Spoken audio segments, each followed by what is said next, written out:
Welcome to the Chefofx podcast. Do you think that there are mysteries in your life? Do you think that there are things that are fundamentally unsolvable?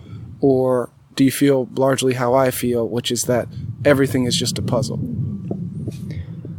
If it's okay if I start here. So I have a lot of I think concern would be one word. Concern would be my distant, I'm observing it word, but maybe resentment, sort of anger, with what I consider to be a growing the idea. So nihilism, right? Yeah. The idea, the nihilistic worldview. I think, which I may clarify, but I think it develops from a very concrete mindset that everything has sort of an answer and everything can be quantified, because it seems to me that if you feel you can understand everything, break everything down to its most basic components, right? And in a way, if you could do that, right, maybe control the outcome of other things based on what you know about the components, right? Right. If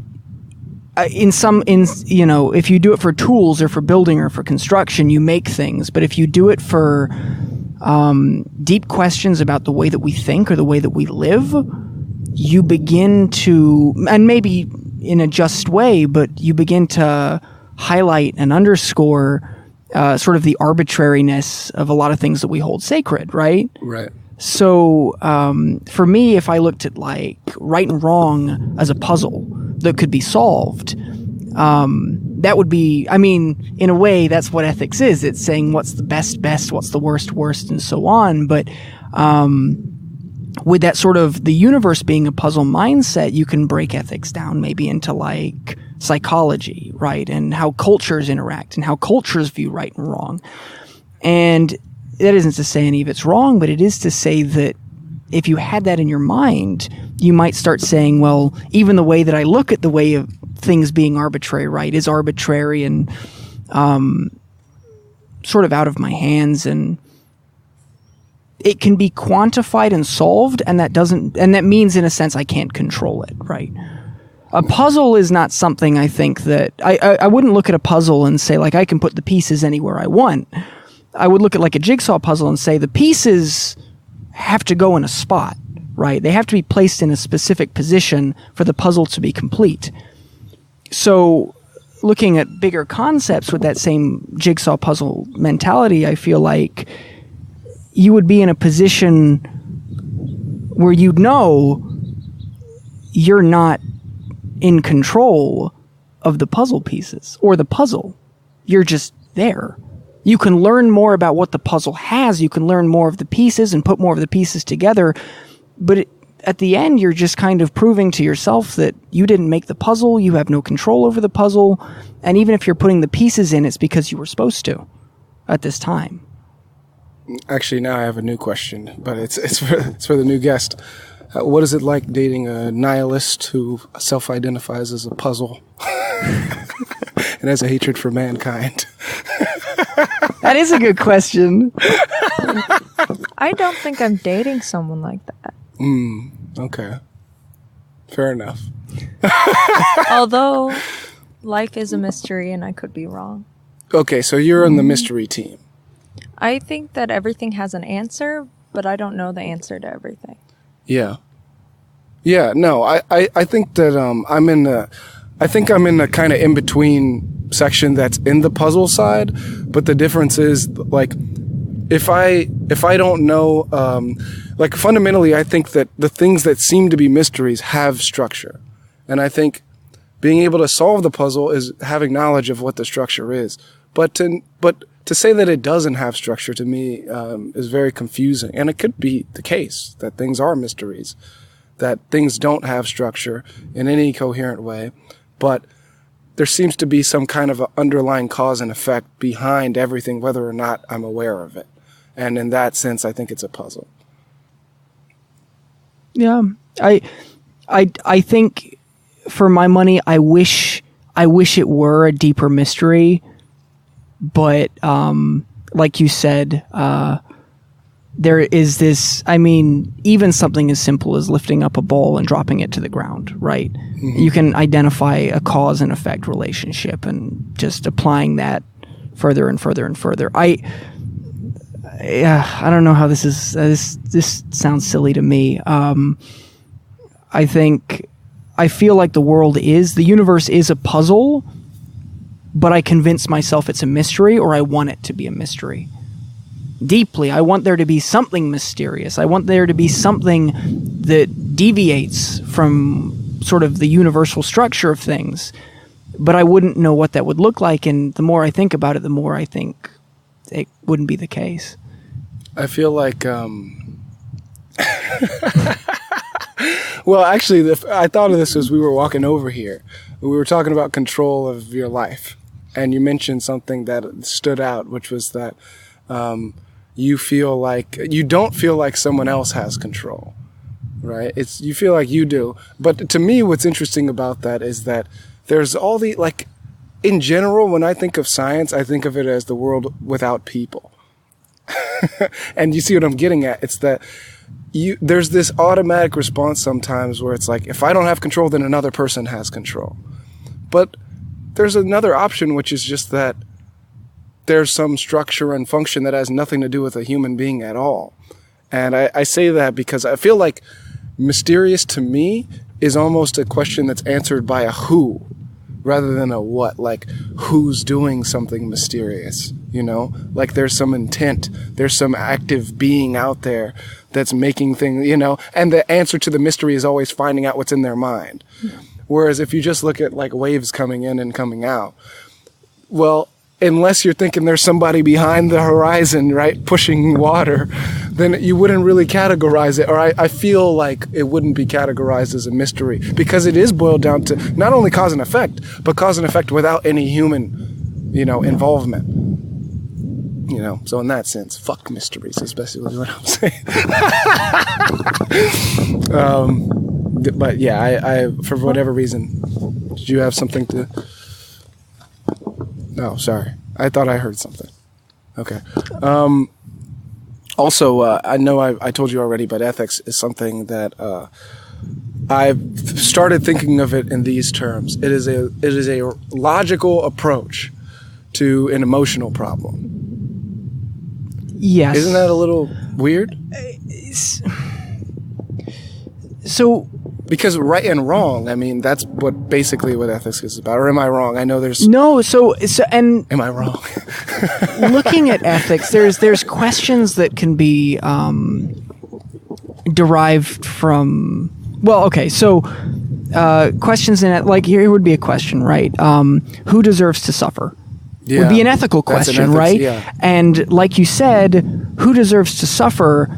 I mean, not even relating to the suffering, but the question itself, who deserves to suffer, is an emotional question. Right. Right? Who deserves to suffer? The deserves part, I think. It's the deserving part. It's not who's suffering or what is the nature of the suffering. We're starting at who deserves to suffer. But that's an ethical question. And like you said, you have to... The point of ethics would be to take a logical approach, which more or less from what I've seen is structuring your emotional response to the emotional question. I think this is right? Yeah. You have to essentially build it out of logical statements. You have to build it out of sufficiencies and necessities. You have to build what you think is the right and the wrong, or the correct sort of the correct course of action. You have to decide that by justifying everything that you're saying at an emotional level. Right. Because we could probably, I mean, if I say, like, people who eat peanut butter and jelly sandwiches, fuck those people. They deserve to suffer. Fuck those guys, right? Yeah. At the core, so of course, you know, this would get dressed up in ethics, and we go down and blah blah blah blah blah, and go to school, stay there, get a doctorate, and come back, write a book. And in the book, I've presented this, grand theory of ethics about peanut butter jelly sandwich eaters and why they are they're clearly the most deserving of suffering of all people, right? But we're starting where that probably emerged from is some emotional thought in my head, deep buried, that said peanut butter and jelly sandwich people are bad, right? Yeah. At its bedrock, it's something that somebody else could completely disagree with and build a whole new system on top of new assumptions, and then everything changes. Yeah, and like you said, so looking at the world, looking at science as the world without humans, or even the world without maybe consciousness or intent, just the world doing things. Yeah, right? The world as it does, as it is, just functioning. Which, funny enough, might be the world with humans. Yeah, it is the right? world. The It world obviously with is the world humans with humans. Is a world. What I mean is, we by default are in a world that's hyper focused on humans, and then the only way to minus that, it's almost. The world without humans is the metaphor for the reality of the struggle of going to a world that suddenly doesn't have all this human influence. It's not centered on human, desires. It's just cause and effect that around things that humans don't even know about, most of the universe. So it's not without them. It's obviously with them. It's just there's such a small percentage. It's almost like you're going from 100% human to like 0.00001% human. Metaphorically, there are no humans. There are none of them. Yeah, and it's so. I think I've been critical of this in the past, but viewing, let's say we were to view ethics like a science, right, where we can do experiments and get data back based on what people think is right and wrong at a grand scale and work out, something from that. And make predictions and control things moving forward. Perhaps when looking at ethics, I think having this sort of logical approach to an emotional problem or an emotional dilemma is to say that I don't know. Maybe I have to just stop talking and think for 5 seconds. Sure. Plant medicines. New topic. Well, actually, I do want to splice this in. So, I used to think that there's in the future, it might be possible to measure every neuron and to understand fundamentally when someone is in pain. Because we have our cultures, but then we also have these root experiences. And the culture sometimes, especially in ethics, we can lay over these root experiences with these specific things that the culture has decided, like we can feel validated by our peers, but maybe in our culture, you need to get a degree first, and then that's when you should feel that feeling. Or you can feel, that there's a lack of justice. But maybe in an honor culture, that lack of justice comes when you beat someone up and someone stopped the fight. So it's different. It depends on where you are, but there are these kind of basic things that everybody experiences. And one of the funny things now, I'm crazy. I'm legitimately, as I've been through the whole thing because of my defective brain. All right, bipolar 1, the whole thing. But if I wasn't. I'd be fucking around with plant medicines. Well, Aviva, did you want to get in there? All right. If I wasn't, I'd be experimenting with plant medicines because I think that this super futuristic, thing that I was wondering about for all these years of like, man, what if it was possible to just experience almost like the first operating system of humankind. You know what I mean? Like, what's the thing that everybody has in common before you lay on their culture?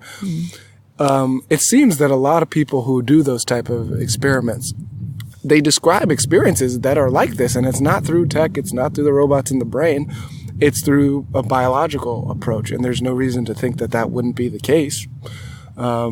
Everything in nature seems to have this kind of symbiotic relationship where you have the whales and the little sucker fishes on them and both benefit. One gets clean, the other one gets food. It is possible that this experience of like root human beings is an experience that is possible with something that's already around. And but it is something that I think of when I think of ethics now. because that's a big problem. Is our cultures are all different. Nobody, like the basic units that we're reasoning from are different, and we're expecting to get some kind of a set of partial differential equations that we can solve so that everyone's happy. They're not even. We don't even have the same variables, the same number of variables even. Yeah. So it's like maybe it is solvable from that first operating system, or from some base layer that's underneath the software that we learn as we. I think that's interesting, but hearing about like the charting all the neurons and figuring out the pain and the pleasure, actually for me, I think that would be terrifying. I think that would be problematic, right? Yeah. And maybe what that emerges from is, let's say hypothetically, right, we could go in, we could get the neurons, we could figure out, okay, these 16 million neurons correlate strongly with pain. Yeah. Right. Or, these 8 ones correlate with like physical pain. These 8 correlate with mental or anguish, or, we would use these 2 million to describe the unique, suffering you have when doing calculus homework, or, you get stuck in traffic and a guy cuts you off. Where's the 4 million neurons for that? So that actually that would be one of the things, by the way, in that base human, is that traffic cutting off, because that's like a very primal thing, right? It's like, oh, fuck that guy. Like anything that's automatic to us, that would probably be in that original man that I'm trying to think of. Core human OS, yeah. But so then it sort of begs this new question where, okay, we found all the points of suffering, right? We know the neurons, so we know what behavior can create X suffering or Y pleasure in a person, and we can tell because we look at the neurons between this guy from Japan and this guy from Australia and this guy from Europe and this guy from Africa and this guy from Antarctica who's there for some reason, right? And all the neurons, they all do the same thing when presented the same behavior. Okay, so we worked that out. But would the intention for that therefore be to minimize the pain? Right. Because you can easily maximize the pain. Or maximize the pain. And the other thing is take like weird, like suffering of like being a child and your parent yells at you. Yeah. Because you ran out into the road. Yeah. And they say, no, you shouldn't have done that. And you get scared, right? You're like, and you're freaked out as a child. Well, there's suffering that's created from that. And, maybe in some people that might lead to very complex suffering later on, right? Oh, yeah. You're talking to him.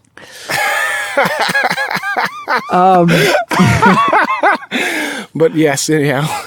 The idea of, like, let's say, people developing, from what I've seen, a lot of people develop through pain. I'm not saying, force everyone to go through painful situations so they become strong and tough. Right. But if you could calculate all this stuff and have it down to numbers, and I mean like numbers, right? Numbers and sort of controlled variables, there's an ethical question there. Yeah. Of, okay, well, what do we do and to who and why, right? What would give me the power, let's say as a scientist or an observer, to say, okay, this action is out. And someone would say, well, why is that? And I'd say, well, it set off these 3 million and these 3 million pain neurons, right? It's not going to work out. I don't think that's a good action that person should have to go through. It's causing them pain. Yeah. But someone else may look at it and say, no, people need that.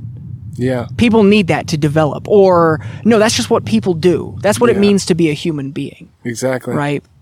And now you wrestle with this new problem. And then someone looks at your neurons while you're having this conversation. I know, they would love it. I've said that before. It's like such a conversation, if you just look at what it is physically, it's pretty boring. like primates making noises, Hopefully an idea gets in there, maybe not. It's probably ricocheting, vice versa. But the reality of it is, it's more of a brain experiment in my view, where if someone could brain scan me while I was talking to certain people or in a kind of flow state in a conversation, I think it would be interesting.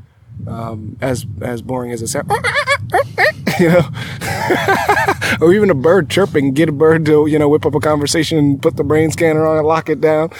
And I think you would see something that's different from the mundane as it seems from the outside. That I was saying, okay, looking at like a person speaking, get the brain waves, how the brain lights up, and then a bird chirping, the brain waves. There was a philosopher, I don't remember his name, or her name, or their name, who wrote a book, or maybe it was a paper, that was What's It Like to Be a Bat?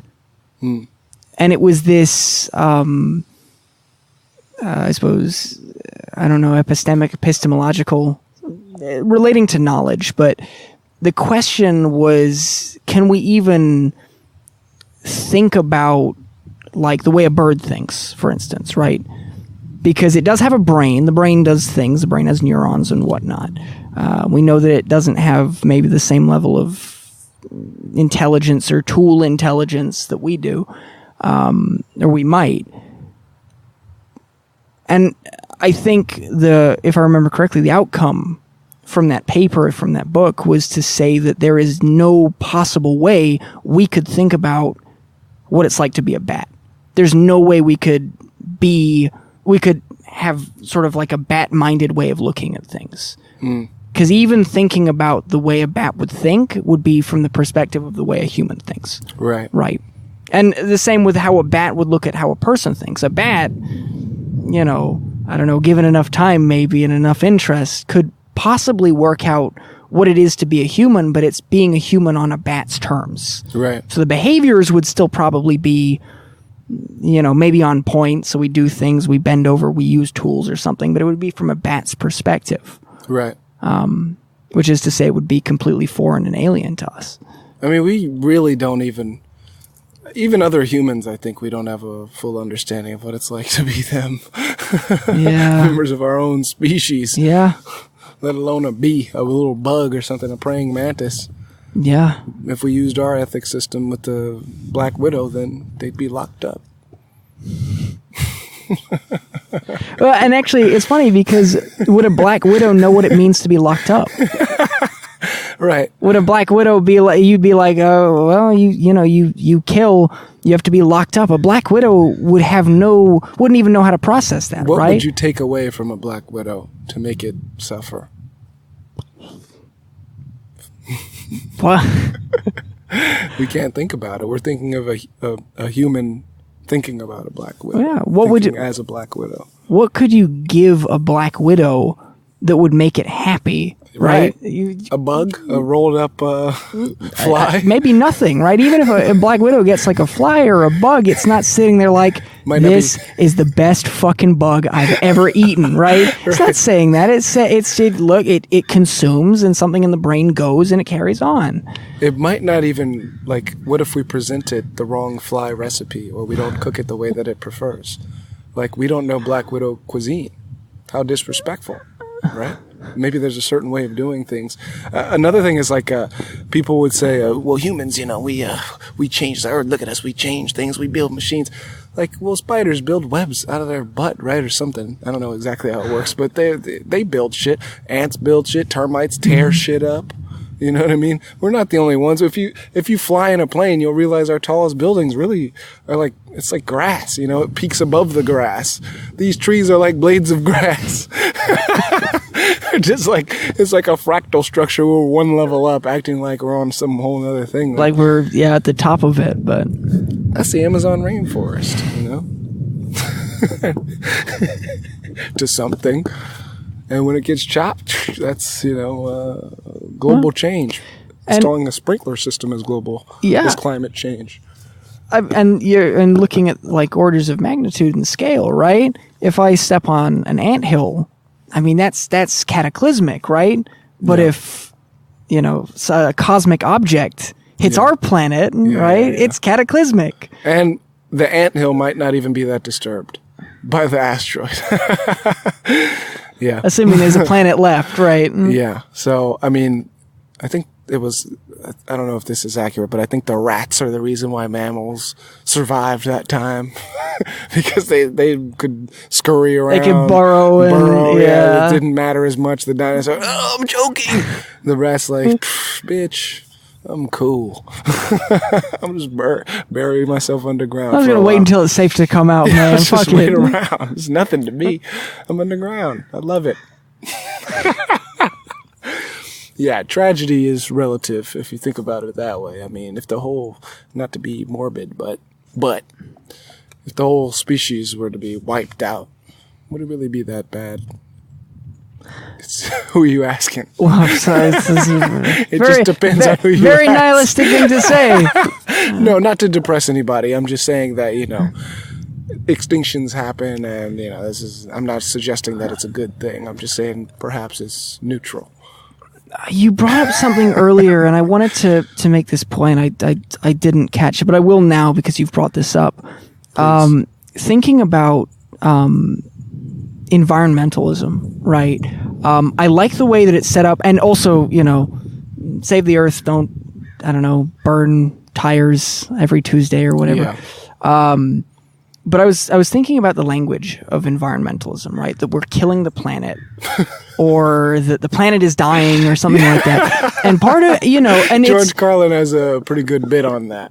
Oh, then maybe here's the thing. I haven't seen it, and I might just be repeating what he's saying. If If I'm repeating it, just shut me up. It's a good thought, and it's obvious what he said. So yeah, the fact of the matter is the Earth, right, is a giant molten ball of iron. It's a really hot fucking ball of compressed iron. Right. That's what it is. And outside that, there's the crust is really nothing. Yeah, there's hot moving rock, right? And then on the very, very, very outside, there's this hardened bit of rock, and there's stuff growing on it, right? And then the atmosphere is really nothing. The crust and the atmosphere are negligible when looking at the it's just kind of Earth, the outside of this big ball. So, and it's funny because, like, let's say the planet is dying, the oceans are rising, the trees are dead, there's no oxygen, everyone's on fire. The outside of the ball caught on fire, and the ball doesn't care because it's a giant molten ball of iron spinning in space. Even if there was a way to crack the planet in half, the planet is dead. The planet doesn't care because it's a giant ball of molten iron. It's not, when we say that we're saving the planet, and it's okay to say this, right? It's an ethical thing, but we're trying to perpetuate people. Yeah. People are good. We need more of them. Yeah. More people. Well, then it's stopping the people. There's an ethical question. There are more people. By the way, we're the people stopping the people. We're the people that are preventing the... And it's not like it's the zebras that are stopping the people. It's the people. It's the people that are stopping... It's the people that are stopping the people, and I mean, like you said, well, with what the Earth is just a giant ball of stuff going on, right? Stuff happening. Yeah. Now, we're here, we do stuff, we hang out, we walk around, we make judgments, we make decisions, we make... Do we make decisions? Oh, that's a whole conversation. Oh, boy. And that's important for ethics, too.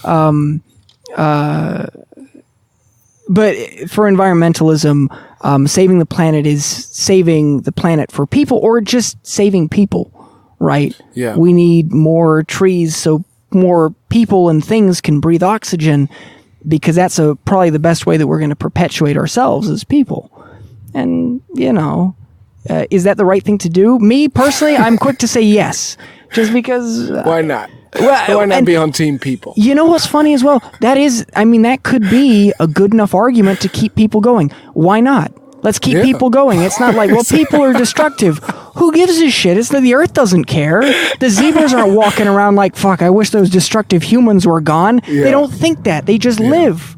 The way that they experience our presence is probably through their environment changing. So they would have to connect the dots to even know we have anything to do with it.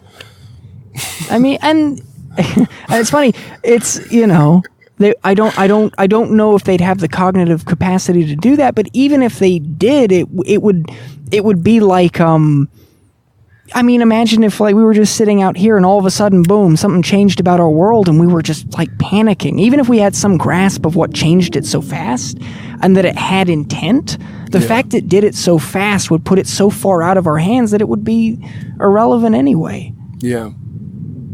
I mean, even people with our great prefrontal cortexes, when we're in survival mode, then we just need to survive. That's the number one priority. And we don't have the time to connect the dots. So, I mean, one thing that I always found interesting, because I don't know which kid I was, but there's that famous experiment about if you give a kid like a donut or something and say, but if you wait for an hour, I'll give you 2 donuts. And then some kids do it, and then this has like huge ramifications apparently for the rest of their fucking lives. Like they're better with their money. They 1,000 things are different because they can delay the gratification. Mm-hmm. I feel like when you're in real danger, you don't have a choice to delay your gratification. You have to take whatever's there. You know, it puts you in a state of mind where even if it's to your advantage to invest or to wait or to save, you can't if your baby's crying. You know, and I feel like most of the animal kingdom is just like that. Maybe that's how they are all the time, where they don't really... some animals, you know, strategize when they hunt and stuff like that, but if you gotta eat, you gotta eat. Strategizing seems like almost a privilege of those who already have their bellies full. Yeah. Yeah. Well, I think we went over my 2 things for you. Just for fun, we could talk about dating. Let's do it. Let's talk about dating. Now, I want everyone to weigh in on this, especially. What is the objective of dating? That's the question. Oh. It depends on who you ask. Okay, if I'm asking you, then what is the objective of dating for you? You know, I've never thought about that, actually. That's an interesting question. So you're going off of just the biological programming? Or is there some kind of forethought that's, hey, you know what? I'm going to go for this, then that. I'm going to plan this out. I think when I'm dating, I just thinking about spending time with the person that I'm with. Yeah. I think some people have, like, I've talked to people where their goal is marriage or their goal is... What do you think about marriage, by the way? Is this a good institution or fuck marriage? I don't know enough about it to say either way. I think it is run by the government. The government kind of is in charge of that. I don't understand, like, people who are obsessed with the idea of marriage because it's a paper you sign that the government has to do with. I think that when it's practical, and when it's impractical, then it's impractical. Yeah. Very interesting. Very interesting. When it's practical, it's practical. When is it impractical? It is impractical. A good example of it being impractical is if, like, my parents, they got married very young. They got married when my mom was 19 and my dad was like 22. Mm-hmm. If I had gotten married at 19, that would be very impractical because I was under my parents' insurance. And if I had gotten married, I would lose that insurance, making it impractical. Got you. The insurance. When are you off your parents' insurance? 26. Oh, wow. So, yeah, no marriage until 26? I haven't thought too much about it. I suppose so. No, it depends. It depends if I get my own insurance or if I'm with someone who has insurance. I think a lot about insurance. Hey, it's an important thing to think about. You might have been one of the 2 donut kids. I actually was in an experiment similar to that. I don't think it was done on purpose, but they were talking about cigarette smoking, and they gave everyone a package of Lay's. Yeah. And they said, no, don't open that package of Lay's. It's not good for you. And a lot of kids were like, fuck it. Like, I'm just going to eat those Lay's. And I was like, whatever. And I ended up smoking cigarettes later, so a lot Wait of a minute, what's the connection between the Lay's and the cigarettes? That just the warning alone, somebody giving you a verbal warning, and how you respond to that? Is that what they're testing? I think they were just talking about peer pressure and stuff. Like if another kid was eating the Lay's, then it would make you want to eat the Lay's. If you open it and you smell it, you're like, that smells pretty good. Yeah. that kind of thing. What do you think about dating? You're asking a lot of questions, but I'm curious about what you have to say. Okay, well, first of all, I'm the worst at dating. The worst? Well, here's one thing that I've realized about dating. I'm only attracted to lesbians, so it makes it very difficult for me as a straight male. I can imagine so. Yeah, it's only the people who want nothing to do with me. But in general, I think that actually I have some extreme views on dating. One of them is that I think that it is largely a game of,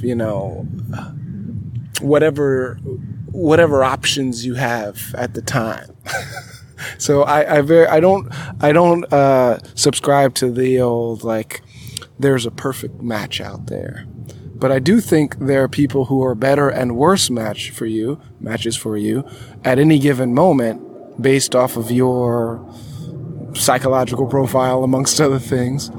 And that the people that you date are ultimately the people who were decent enough matches for you to sign off on it, and then also available, right? And meaning they sign off on you.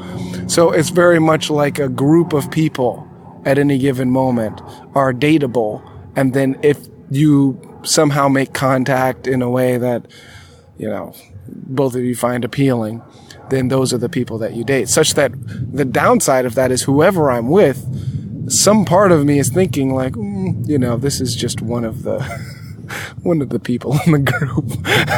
Do you tell that to your girlfriend? Some of them.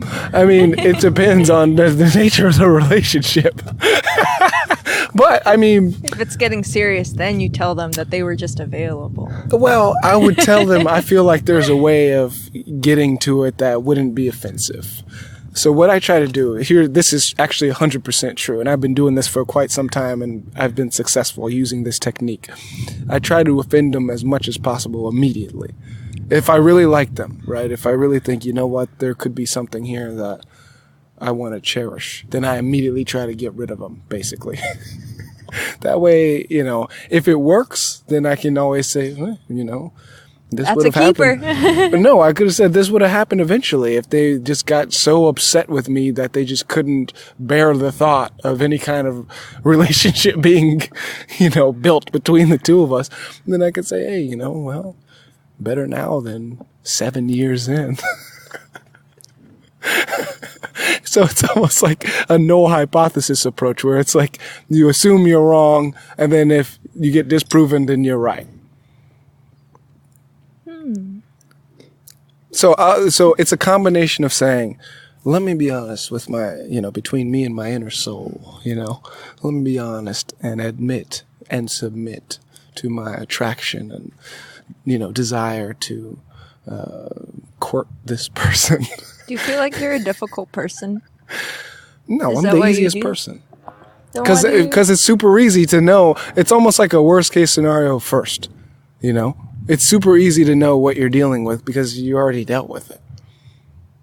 And I am actively improving upon my flaws. I'm actively, trying to develop myself, so to speak. But at the same time, I'm not developed. There's a lot of room for growth. So I'm trying to expose them and see like what do you make of all of this? And then whatever the response is, and you'd be surprised, it actually gets a pretty positive response. It's like the exact opposite of what you would think. But anyhow, that's one of my views on it, is at worst first, That's like right off the bat. And then second, I mean, I'm very similar to you in the sense that I just try to spend a lot of time. And then me spending a lot of time is low-key me experimenting and training them psychologically, punishing them and rewarding them for things that I prefer. This is very interesting. Well, the thing is, everyone does this, but they're just not as conscious, But basically, Are you sure? I want. Maybe they are. Maybe they're more conscious. But I'm open about it, and I say, listen, I'm gonna basically just train you for the next couple of years, and then if you turn out, if it's a dud, then it's over, and if not, we'll see if it continues. But more likely than not, you're gonna be done with me long before I'm done with you. So in that sense, I just let the reins loose pretty early and then see how long they survive and then record the results. James, it looks like you're gonna say something. No, I'm gonna keep listening. I'm about to listening right now. But I wouldn't say that I have any negative intent. I would never want, something bad to happen to anybody here. And no disrespect intended. It's more of just, these are the formalities that one must go through.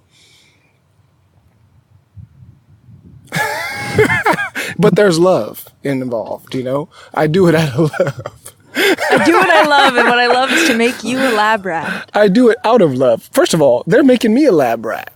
They're just not being straight up about it. They're already, sometimes it's pretty brutal. The things that somebody could say to me that have really turned me inside out, they're in a very powerful position in my life. If I'm because I don't let people in, you know what I mean? So if they're in, that means it's them and maybe two other people and me. And we're all in my head, and that's it, So if if they're one of the people with a spot, then the amount of influence, it's like they own stock in my company or something. Like they honestly could shut down the whole thing or hire new staff if they wanted to. And there's really not much I can do once they're in.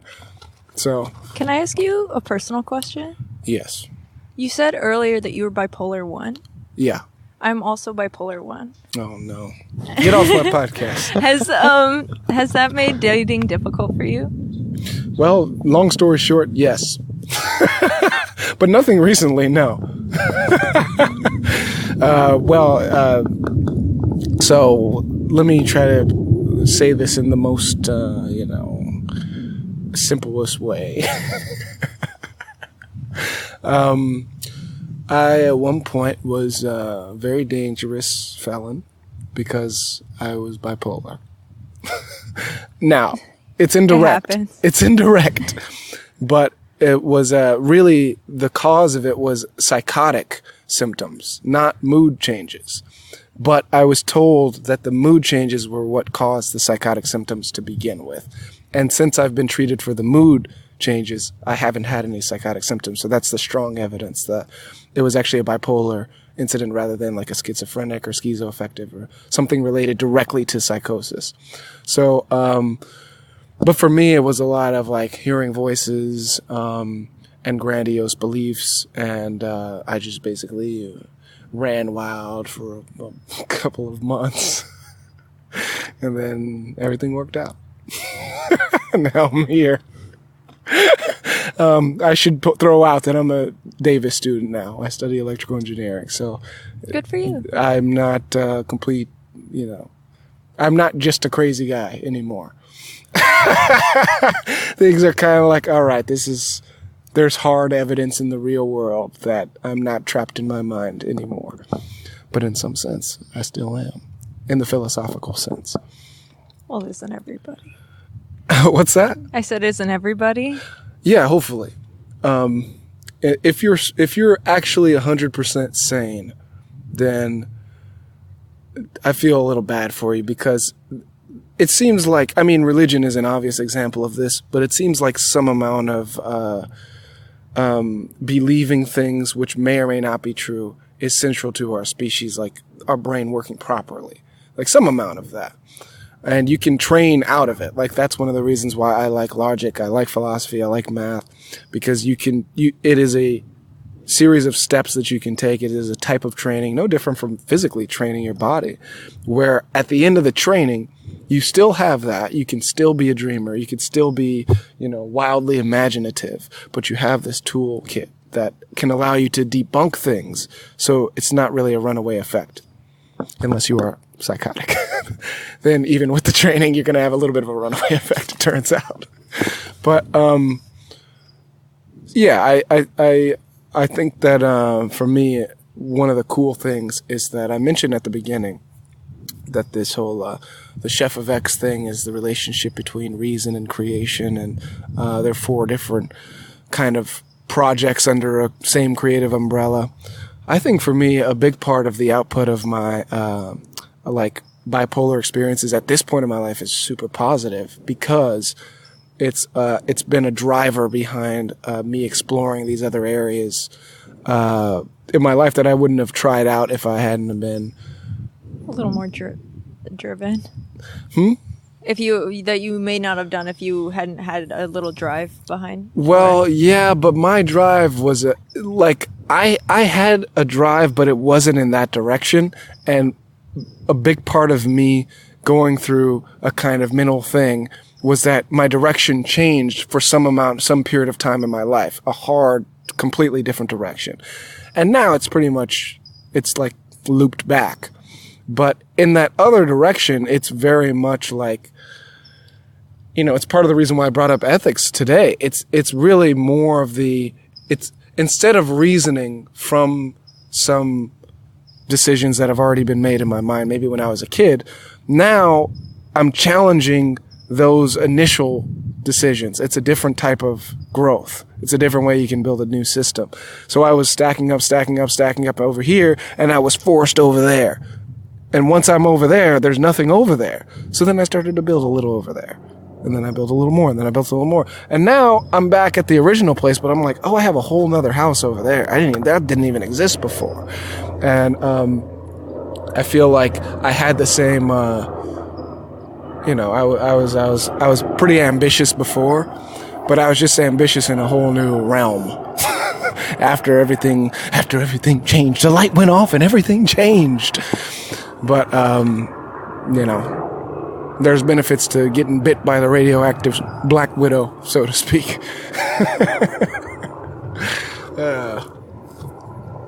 But then again, we're all spider food at the end of the day. I mean, we're all just rat food, we're all, worm food, Who cares? How many years do you think you have left to live? Left to live? Yeah, I think I'm going to live a long time. Not smoking cigarettes. I quit. Okay, fair enough. What is it like smoking cigarettes? Oh, it's amazing. What is it? Because you don't get high. You don't get high, right? So what is it? It relaxes you or something? The voices turn off. Oh, really? It's just like... So it interacts with your... It's just quieter after a cigarette. Oh, wow. How are things now? What do you mean?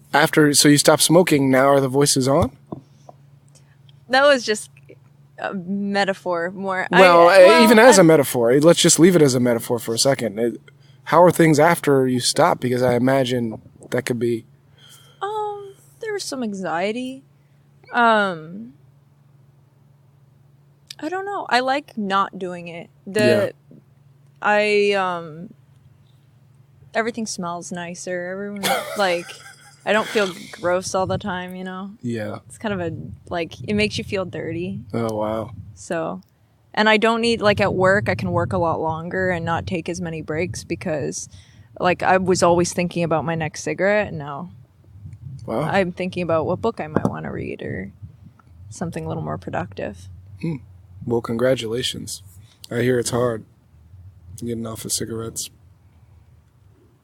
It can be. I think there are certain things that are more difficult.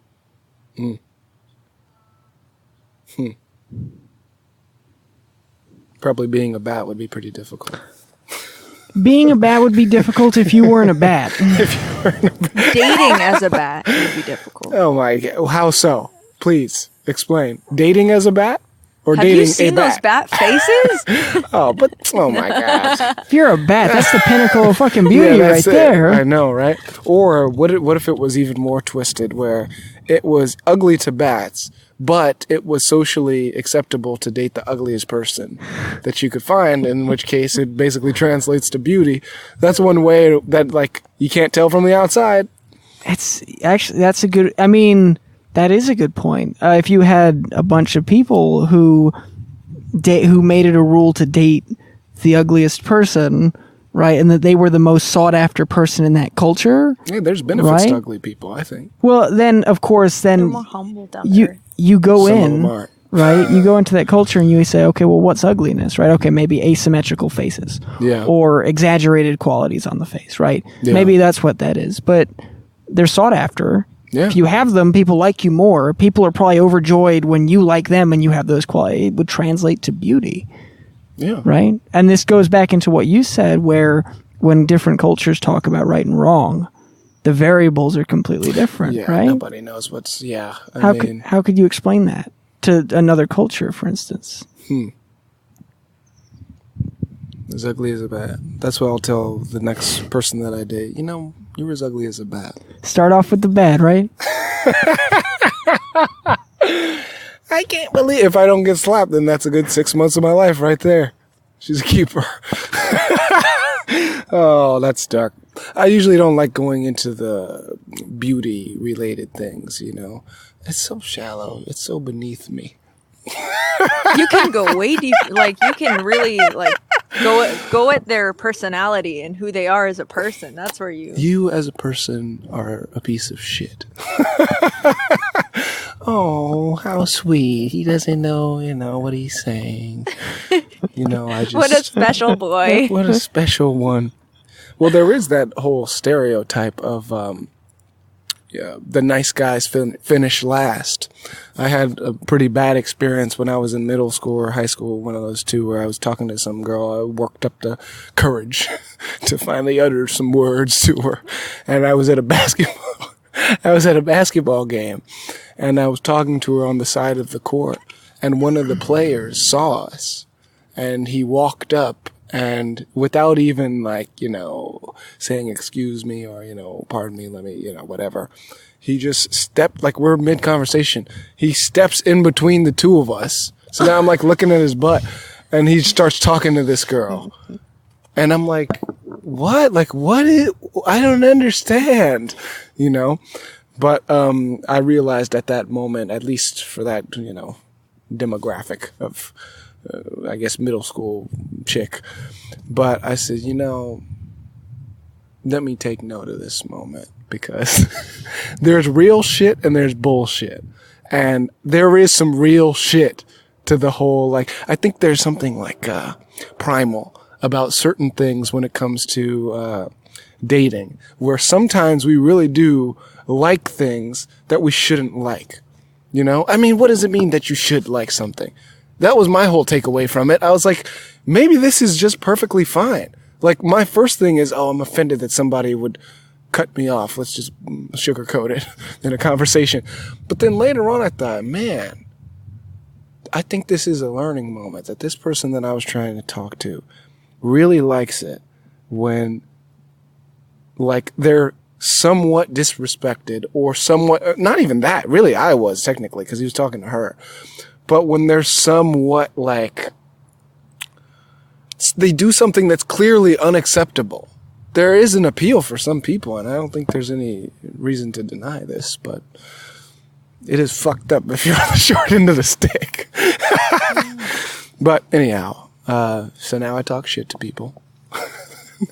Now I tell How people does that work out for you? I tell them that they remind me of a mealworm and things of this nature. Zebra face, hoof foot, and, It works out. I don't want to state the percentages, but they're not all failures. But I wouldn't recommend this for anybody. I would say, go the traditional route, Anyhow, I think it is time for the most important question in the universe. Okay, big question. Spin or twirl? Twirl. Spin. That's right.